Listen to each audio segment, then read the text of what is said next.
बर्फ पोश पहाड़ों के दामन में मौजूद वादी कालाश में सदियों से दो मज़ाहिब के मानने वाले एक साथ रहते हैं। रमज़ान के बाबरकत महीने में मुसलमान सहर व इफ्तार का एहतमाम करते हैं, इबादत में मसरूफ़ रहते हैं, मगर अपने कालाश हमसायों पर किसी किस्म की कदगन नहीं लगाते।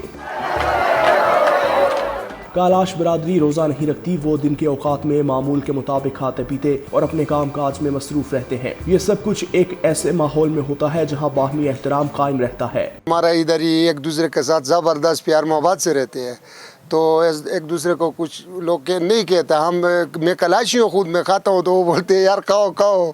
इधर यही सब माहौल चलता है ज़बरदस्त। हम बहुत खुश हैं। कालाश बरादरी रमज़ान मुबारक के तक़द्दुस को भी मलहूज़ खातिर रखती है। वो मुसलमानों के जज्बात का ख्याल रखते हैं, गैर ज़रूरी तौर पर किसी के सामने खाने पीने से गुरेज करते हैं। इस रवादारी जो सदियों पहले एक दूसरे के साथ हमदर्दी और रवादारी थे, आज भी वो जारी और सारी है। वादी कालाश में रमज़ान सिर्फ मुसलमानों का महीना नहीं रहता, बल्कि ये पूरे मुआशरे के लिए बर्दाश्त, रवादारी और अमन का पैगाम बन जाता है। कैमरामैन अब्दुल्ला सादिक के साथ फतहुल्लाह 365 न्यूज़, वादी कालाश।